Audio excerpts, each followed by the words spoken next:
Hi, this is Kerry Artak with Wicked Stocks, bringing you your daily Tesla report for Tuesday, October 14th, 2025.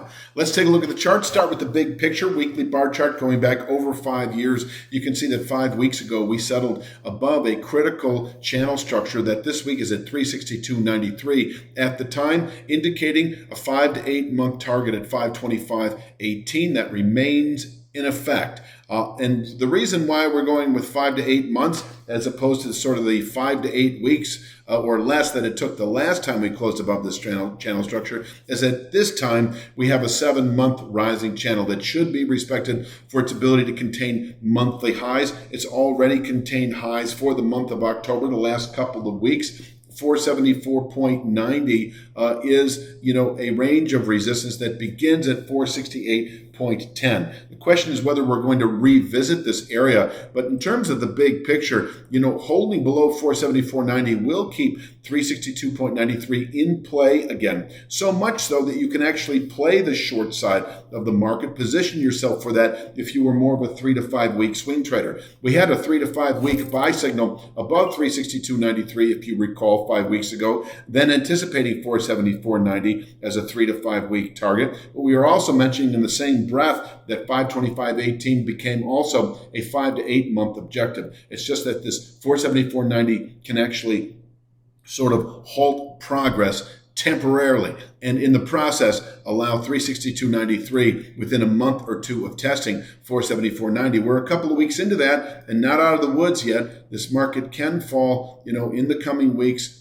into this 358.22 to 362.93 area, and our down pivot for clarifying that as a 1 to 2 week objective would be a settlement today below 407.39. So this gets more into the 1 to 2 week swing trade.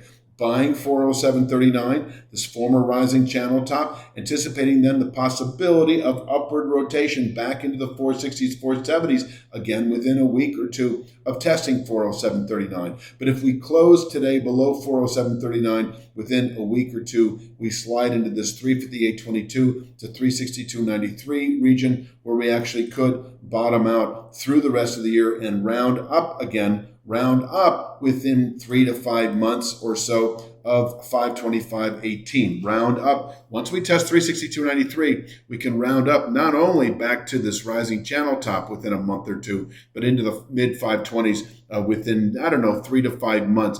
By that point in time, if you look at the structure here, you can see how 474.90 is sort of in the way right now for upward progress. But as we continue into later year over the next couple of months, it actually converges by the end of the year anyway with 525.18. So if we fall into the 360s, you could then say, yes, within 2 to 3 months even, we could round back up into this 525.18 area.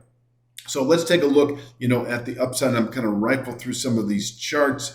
There it is. 447.41 is a level that can contain today's highs and is our upward pivot point through the rest of the week. So 447.41 is a 3 to 5 day pivot point. It is your 3 to 5 day swing trade. You can buy 407.31 and round up, anticipate 447.41 and vice versa. You could play the short side at 47.41 and take profits at 407.39. And I'm talking to 3 to 5 day swing traders. I'd also mention that holding above 407.39 or once testing it, you could play the 1 to 2 week swing trade back up to 468.10. And if we close today above 447.41, we should this week reach 468.10 to 474.90. And that is that combination channel top on the daily chart and that on the weekly chart at 474.90, where we actually could top out through not only the rest of the week, but really through November trade, and from here fall away again. If you're finding value in this analysis, it's only a glimpse of what we offer.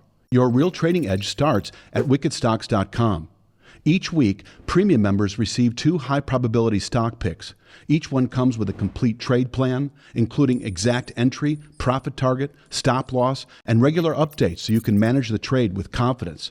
You'll also get daily video analysis in the top traded markets, the SPY, the Triple Q, and NVIDIA, highlighting the key price levels, trends, and trade setups we're focused on. Whether you're day trading or swing trading, these insights help you zero in on the highest quality opportunities with clarity. Try it all free for 5 days. Cancel at any time. Once it would be a settlement above 474.90 at the end of this week, and that is highly unlikely. But if so, we're then just probably 2 to 3 weeks away from reaching our longer-term objective at 525.18, where we could top out through the rest of the year and even perhaps through the first quarter of 26. Let's get back kind of to the day itself. I'm going to check out this chart. I have 434.10. That is a 3/8 Fibonacci. Over the last 2 weeks extremes, that pullback high and the recent low from last Friday, it does act as a pivot point today. If we open above it, 47.41 in reach, where we can top out for the day and perhaps fall away for the rest of the week back into the 407.39 region. Closing, though, above 447.41, just the opposite. Within 2 to 3 days, we push into this 468.10 to 474.90 midterm resistance area.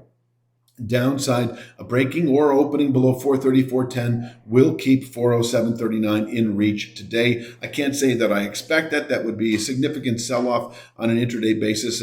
Let's just say that if we close today below 434.10, testing 407.39 tomorrow shouldn't come as a great surprise, where we could bottom out, as I say, through next week and even through the rest of October, perhaps rounding up from there into the 460s within a couple of weeks.